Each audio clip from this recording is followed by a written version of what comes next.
The iPhone 17 Pro Max recently became the longest lasting iPhone we've ever tested by a big margin. But today, it's going up against what might just be the longest lasting phone period in the all-new OPPO Find X9 Pro, which is not only powered by MediaTek's new 3nm Dimensity 9500 chip, but it features the biggest battery we have ever tested in a phone at a massive 7,500 mAh. That's roughly 50% bigger than the battery on both the iPhone and the Galaxy S25 Ultra, which gives the OPPO a huge advantage. Now, obviously, the iPhone isn't a slouch. It's powered by Apple's A19 Pro chip, and it benefits from the tight hardware and software integration that Apple is known for. Whether or not that'll be enough for the iPhone to hold its ground though, well, there's only one way to find out. But before we do, quick disclosure, we partnered with OPPO on the channel and they did give us this unit for testing, but OPPO didn't have a say in our methodology, nor did they get to see this video before publishing. So with that out of the way, let's get right into it.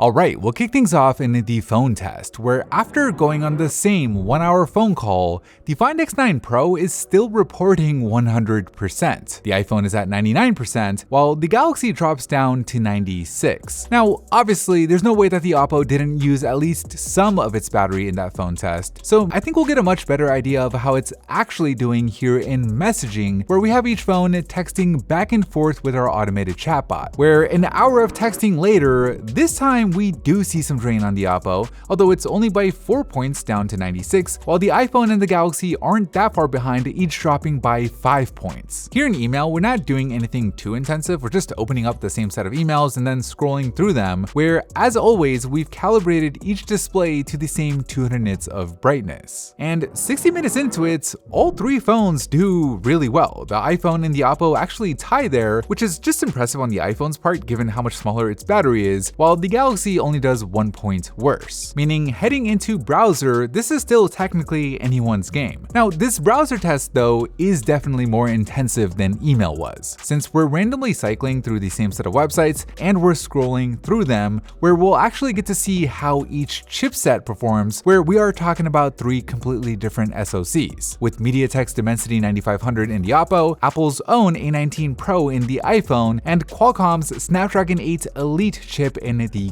Galaxy, where after an hour, the Find X9 Pro does the best with only a 6-point drop, while the iPhone actually takes the biggest hit with a 9-point drop. But if we were talking strictly in terms of efficiency and the estimated milliamp hour usage, the Galaxy actually did the best in that test, with it technically using the least amount of its battery capacity. Here in Instagram, we're just scrolling through the home feed like you would in real life, where this test probably stresses the dynamic refresh rates on the phones more so than anything else, where all three phones do roughly the same in terms of the percentage points drops, with the iPhone this time being the most efficient in terms of its estimated milliamp hour usage. The OPPO was technically the least efficient in that test, but of course, because of its 7,500 milliamp hour capacity, it was still able to match the iPhone in terms of the absolute percentage point drop. And because of that capacity, it's likely going to have a major advantage here in standby, where typically the phones with the bigger capacities tend to do better, where after 16 hours of just sitting there on idle,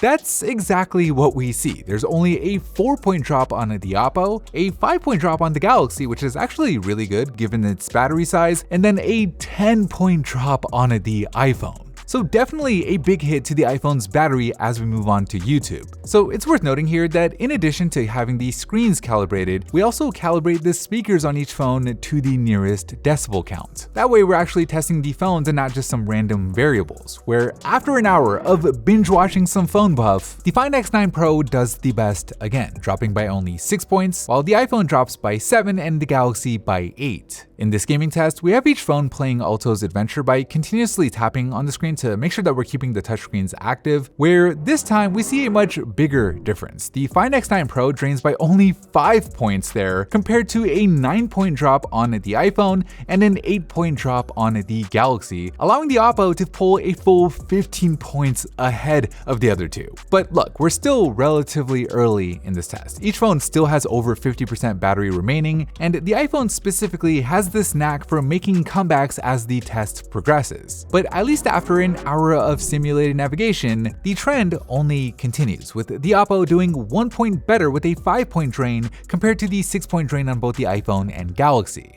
Here in Spotify, our robots are just listening to music, which, at first glance doesn't seem like the most intensive task out there, but because we have each phone continuously playing back music with their speakers calibrated, it does tend to tax the batteries quite a bit. And one thing worth remembering is this is one of those tasks where software optimization can't really do much to help, meaning outside of the speakers themselves, the battery capacity becomes the biggest factor, where 60 minutes later, wow, we only see a 5-point drop on the Find X9 Pro compared to the 8-point drain on the iPhone and a 9-point drop on the S25 Ultra. So for the OPPO, I think that's the least I've seen a phone drain in Spotify given how intensive it is, which makes me super curious as to how it'll do here in Snapchat, since this one is the most intensive in the entire lineup, with us not only taxing the screen and the camera as we record these clips, but we're also using the microphone, we're using the speakers, and the phones are even using Wi-Fi as we upload each clip to Snap's servers, where after an hour of doing this in a loop, oh man, only a 7-point drain on the OPPO compared to the 13 and 17-point drain on the iPhone and Galaxy. So not just better in terms of the absolute drain for the OPPO there, but also in terms of efficiency, which means for the first time ever, we have a phone going into app cycle with 50% still remaining. I mean, a few years ago, no phone made it this far, so seeing one doing this well at this stage is insane. Now, this app cycle test is also super intensive, with us opening and closing the same set of apps in a loop, where after an hour and 50 minutes of doing so, the Galaxy finally gives out. I mean, that's a respectable performance, but the iPhone is still at 9% at this point, while the OPPO is at a whopping 33%. So just a huge gap in terms of the performance between the Android phones, but I want to see what the difference is going to be with the iPhone, where even though the iPhone 17 Pro Max broke Apple's records lasting longer than any iPhone that ever came before it, at a full 3 hours and 5 minutes into app cycle, it's still short of what OPPO is doing, with it still at a healthy 21%. So there you have it. I mean, that is a huge delta, which, just to put it into perspective outside of this intensive app cycle, that 21% is good enough to last you 3 hours and 30 minutes of web browsing or up to 5 hours and 15 minutes of messaging. But at least in app cycle, it's enough to get the Find X9 Pro the top spot in our rankings, officially beating the Vivo X200 Pro with 13% still left to go, allowing it to not only pass the 4-hour mark in app cycle, but officially going for 5 hours and 12 minutes before getting down to its last percent, at which point it enters this ultra low power saving mode that we couldn't disable. So technically at this point, the app cycle portion of this test is done, since we can't open and close the apps like we normally do. So as a partial solution, we had the phone go through the browser test again, since that was pretty intensive, and we did this for a full 30 minutes, and then we switched over to Snap, where the Find X9 Pro then finally gave out. So, at least officially, its total time is 31 hours and 12 minutes into this test. But if we also count the ultra low power mode, it adds over 30 minutes of extra time, making the winner and the new PhoneBuff style battery test champ by a big margin, the Find X9 Pro. Anyways, that is it for me in this video. Thank you for watching, and as always, I'll see you in the very next episode.